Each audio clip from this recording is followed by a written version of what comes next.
Wolverton, or supposedly where it used to be located over 800 years ago, in these fields behind me. But alas, landowners turfed the former Wolvertonians off this land and forced them east, leaving these empty pastured fields. Around here, there was a sunken track with probably a dozen farmsteads jutting off from it, composing the medieval village of Wolverton. Their crops would have been watered by the River Ouse, which flows just north of here and frequently bursts its banks.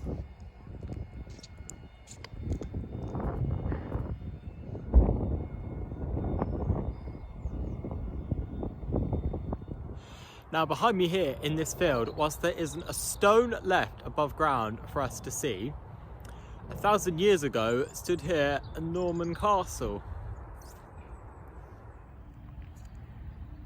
Unfortunately, no record remains of what the castle might have looked like, but that just leaves it up to your imagination as to what may have been here 1,000 years ago.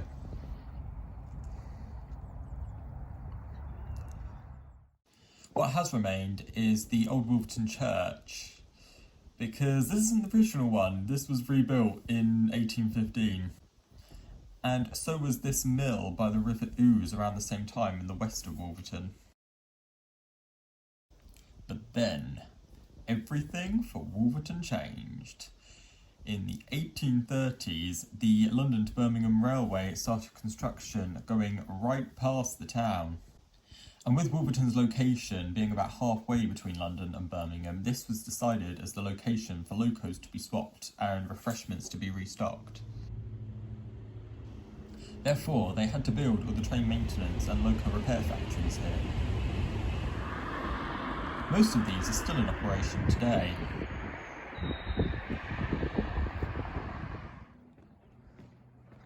It's also why there are swathes of Victorian terrace houses across the town, and some with some oddly architectural features. They were built by the train company themselves, the London North Western Railway, or as I think it was originally the London and Birmingham Railway, to house all of the railway workers.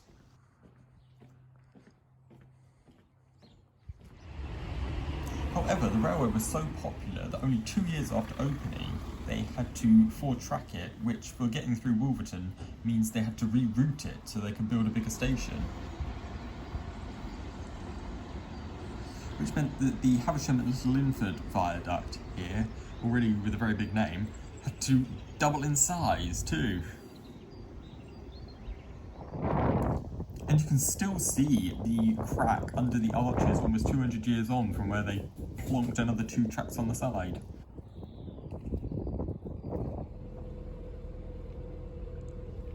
All these ties to the railway have meant that it is much celebrated across the town, best displayed by this super long train painting consisting of, well, like 50 carriages of all different types of train on the brick wall next to the canal at the point where it runs parallel to the railway just east of the town centre.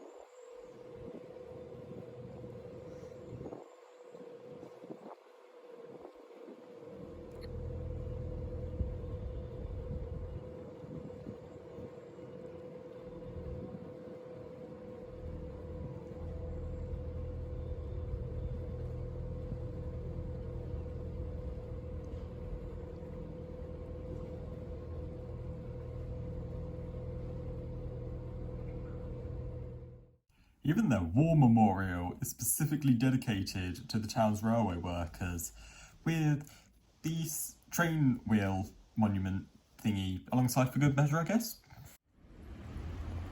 However, its twinning with a Belgian town isn't because of the railways. Instead of it perhaps being Mechelen, which is the first Belgian town to get a railway from Brussels, It is twinned with a small town called Comines, right on the French border, because letters were found in this town written by a British World War I soldier from Wolverton called Albert French, who was stationed and later buried there.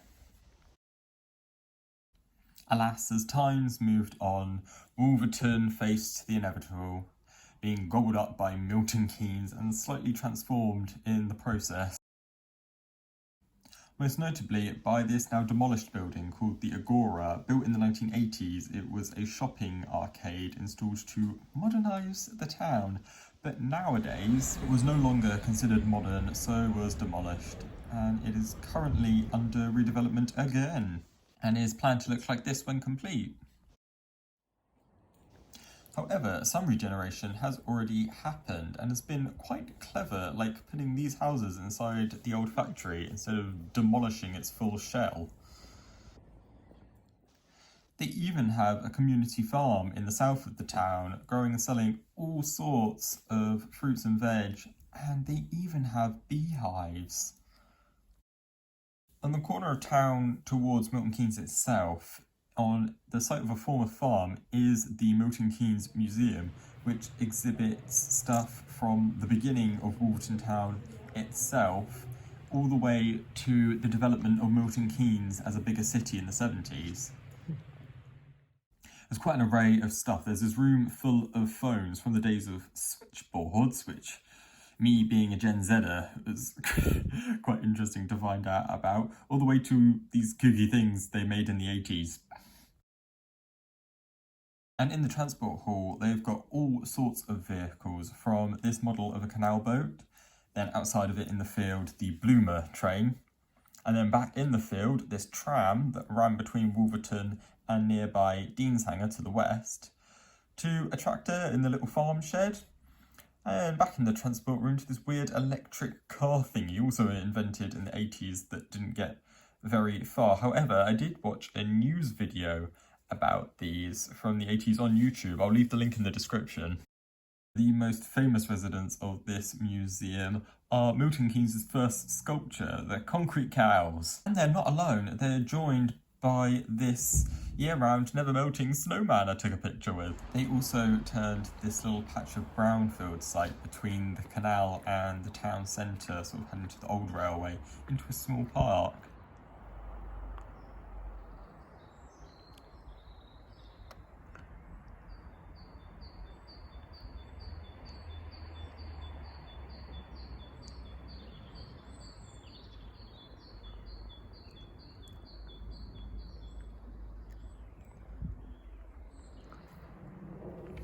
And despite being on former industry, even in February, the daffodils have started growing and peeking out from the soil, which I feel just shows no matter what humans do to this planet, nature always wins.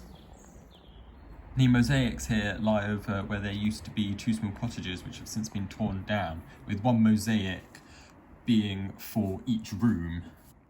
And again, the sculptures get wackier. Here we have what seem to be two divorcees who haven't moved out yet, watching TV. And while I was looking at their slightly disapproving faces, I didn't realise I was standing on top of another bunch of disapproving faces. And as we leave Wolverton, heading south, we truly leave the countryside behind for a little bit and head into the Goliath of Milton Keynes, where I'll be coming from next time, surrounded by all of its concrete highways, grid square neighbourhoods, and all the stuff stuck in between. I will see you then.